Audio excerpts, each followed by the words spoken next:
ಅರಮನೆಯಲ್ಲಿರುವ ಅಕ್ರಮಗಳ ಬಗ್ಗೆ ವಿಜಯ ಟೈಮ್ಸ್ ಸಾಲು ವರದಿ ಮಾಡಿತ್ತು. ಮೈಸೂರು ಅರಮನೆ ಮಂಡಳಿಯ ಉಪನಿರ್ದೇಶಕ ಟಿ.ಎಸ್. ಸುಬ್ರಹ್ಮಣ್ಯನ ಅಕ್ರಮದ ಬಗ್ಗೆ ವಿವರವಾಗಿ ವರದಿ ಮಾಡಿ ಅಧಿಕಾರಿಗಳ ಮತ್ತು ಜನಪ್ರತಿನಿಧಿಗಳ ಗಮನ ಸೆಳೆದಿತ್ತು. ಆದರೆ ಭ್ರಷ್ಟ ಅಧಿಕಾರಿಗಳು, ರಾಜಕಾರಣಿಗಳು ವಿಶ್ವವಿಖ್ಯಾತ ಮೈಸೂರು ಅರಮನೆಯಲ್ಲಿ ನಡೆಯುತ್ತಿರುವ ಅಕ್ರಮಕ್ಕೆ ಬ್ರೇಕ್ ಹಾಕಲೇ ಇಲ್ಲ.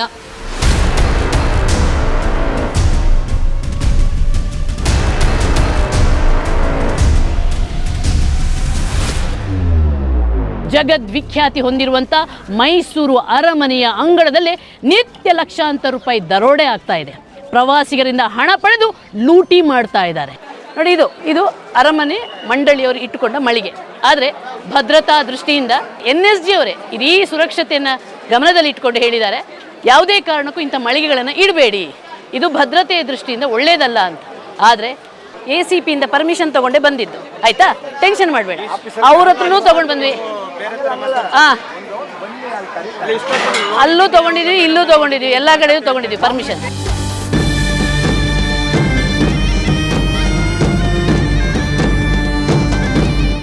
ಈಗ ಮೈಸೂರು ಅರಮನೆಯೊಳಗಿನ ಮತ್ತೊಂದು ಕರ್ಮಕಾಂಡ ಬಯಲಾಗುತ್ತಿದೆ. ಅದೇನೆಂದ್ರೆ, ಮೈಸೂರು ರಾಜರ ವಸ್ತು ಸಂಗ್ರಹಾಲಯದಲ್ಲಿರುವ ಸರಿಸುಮಾರು 9 ರಿಂದ 10 ಹುಲಿಗಳ ಉಗುರುಗಳು ನಾಪತ್ತೆಯಾಗಿವೆ.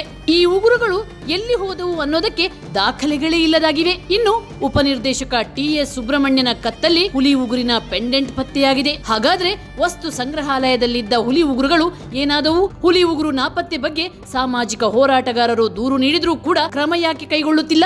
ಅರಣ್ಯ ಇಲಾಖೆಗೆ ಈ ಬಗ್ಗೆ ದೂರು ಕೂಡ ಕೊಡಲಾಗಿದೆ. ಆದ್ರೆ ಅರಣ್ಯ ಇಲಾಖೆ ಅಧಿಕಾರಿಗಳು ಈ ಬಗ್ಗೆ ಕ್ರಮವನ್ನೇ ತೆಗೆದುಕೊಳ್ಳುತ್ತಿಲ್ಲ. ಏನು ಡಿ.ಡಿ. ಟಿ.ಎಸ್. ಸುಬ್ರಹ್ಮಣ್ಯ ಅಷ್ಟೊಂದು ಪ್ರಭಾವಿನ? ಅಲ್ಲ, ಸುಬ್ರಹ್ಮಣ್ಯನ ಎಂಜಲು ಕಾಸು ರುಚಿ ನೋಡಿ ಅಧಿಕಾರಿಗಳು ಕಣ್ಣು ಮುಚ್ಚಿ ಕುಳಿತಿದ್ದಾರಾ ಅನ್ನೋದು ಹೋರಾಟಗಾರರ ಪ್ರಶ್ನೆ.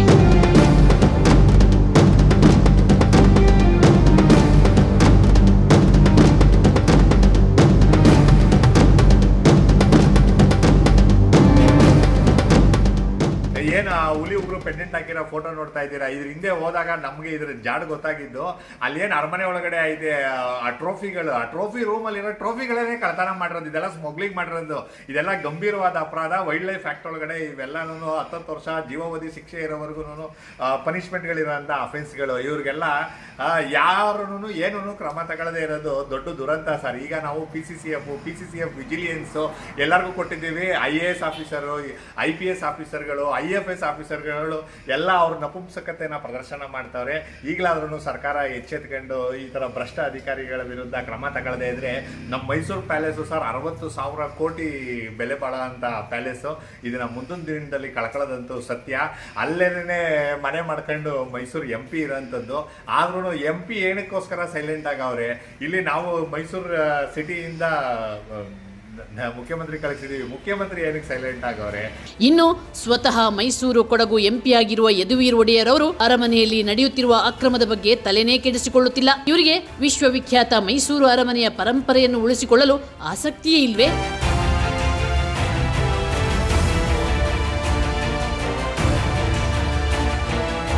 ಹಾಗಾದ್ರೆ ಅರಮನೆಯಲ್ಲಿ ರಾಜವಂಶಸ್ಥರಿಗಿಂತ ಉಪನಿರ್ದೇಶಕನೇ ಬಲಿಷ್ಠನೋ ಅನ್ನೋ ಪ್ರಶ್ನೆ ಸಾರ್ವಜನಿಕರದ್ದು. ಇನ್ನು CM ಸಿದ್ದರಾಮಯ್ಯನವರಿಗೆ ಉಪನಿರ್ದೇಶಕ ಸುಬ್ರಹ್ಮಣ್ಯ ಕಡುಭ್ರಷ್ಟ ಅಂತ ತಿಳಿದಿದ್ರೂ ಕೂಡ ಅವರೂ ಕೂಡ ಯಾವುದೇ ಕ್ರಮಕ್ಕೆ ಆದೇಶ ನೀಡುತ್ತಿಲ್ಲ. ಇದು ಹಲವು ಅನುಮಾನಗಳಿಗೆ ಎಡೆ ಮಾಡಿಕೊಟ್ಟಿದೆ. ಅರಮನೆಯಲ್ಲಿ ನಡೆಯುತ್ತಿರುವ ಅಕ್ರಮಗಳನ್ನು ತಡೆಯುವಲ್ಲಿ ಸರ್ಕಾರ ಸಂಪೂರ್ಣ ವಿಫಲವಾಗಿದೆ ಎಂದು ಮಾಜಿ ಸಚಿವರಾದ H. ವಿಶ್ವನಾಥ್ ಅವರು ನೇರವಾಗಿ ಆರೋಪಿಸಿದ್ದಾರೆ. ಈ ಅರಮನೆ ಮಂಡಳಿ ಎಷ್ಟು ಲೂಟಿ ಆಗ್ತಾ ಇದೆ ಅಂದ್ರೆ ದುಡ್ಡು ಯಾವನೊಬ್ಬ ಸೇರ್ಕೊಂಡವನಲ್ಲಿ ಅರಮನೆ ಮಂಡಳಿಗೆ ಎಂಥ ಸುಬ್ರಹ್ಮಣ್ಯಂ ಅಂತ ಅವನು ಏನು ಹೇಳ್ತಾನೆ ಗೊತ್ತೇ? ಈ ಸರ್ಕಾರದಲ್ಲ ರೀ ಅರಮನೆ ಮಂಡಳಿ, ನೋಡಿ ಸರ್ಕಾರದಲ್ಲುವಂತೆ ಚೀಫ್ ಸೆಕ್ರೆಟರಿ, ಅದಕ್ಕೆ ಚೇರ್ಮನ್ನು, DC ಕನ್ವೀನರು, ಇಷ್ಟೆಲ್ಲ ಇದ್ದು ಅದು ಸರ್ಕಾರಕ್ಕೆ ಸಂಬಂಧವಿಲ್ಲ ಅಂತ ಹೇಳ್ತಾವನು. ಅವನು ಎಷ್ಟು ಲೂಟಿ ಹೊಡಿತಾವನು ಅಂತಂದ್ರೆ ಯಾರು ಹೇಳಂಗಿಲ್ಲ, ಕೇಳಂಗಿಲ್ಲ. ಅವರು ಮೈಸೂರು ಅರಮನೆ ಮಂಡಳಿಯ ಉಪನಿರ್ದೇಶಕರಾದ ಟಿ.ಎಸ್. ಸುಬ್ರಹ್ಮಣ್ಯ ಹಾಗೂ ಆತನ ಸಹಚರರ ಅಕ್ರಮಗಳು ದಿನೇ ದಿನೇ ಹೆಚ್ಚುತ್ತಿದೆ. ಹಾಗಾಗಿ ಉಪನಿರ್ದೇಶಕ ಮತ್ತು ಅಕ್ರಮವಾಗಿ ಅರಮನೆ ಮಂಡಳಿಯೊಳಗೆ ಸೇರಿಕೊಂಡಿರುವಂತ ಈತನ ಸಹಚರರನ್ನು ವಜಾಗೊಳಿಸಿ ಸೂಕ್ತ ತನಿಖೆ ನಡೆಸಬೇಕು. ಆ ಮೂಲಕ ಸಂಸ್ಕೃತಿ ಪರಂಪರೆಗೆ ಹೆಸರುವಾಸಿಯಾಗಿರುವ ವಿಶ್ವವಿಖ್ಯಾತ ಅರಮನೆಯನ್ನು ಉಳಿಸಿ ಕಾಪಾಡಿ ಎನ್ನುವುದೇ ವಿಜಯ ಟೈಮ್ಸ್ನ ಆಗ್ರಹ. ಕುಮಾರ್, ವಿಜಯ್ ಟೈಮ್ಸ್, ಮೈಸೂರು.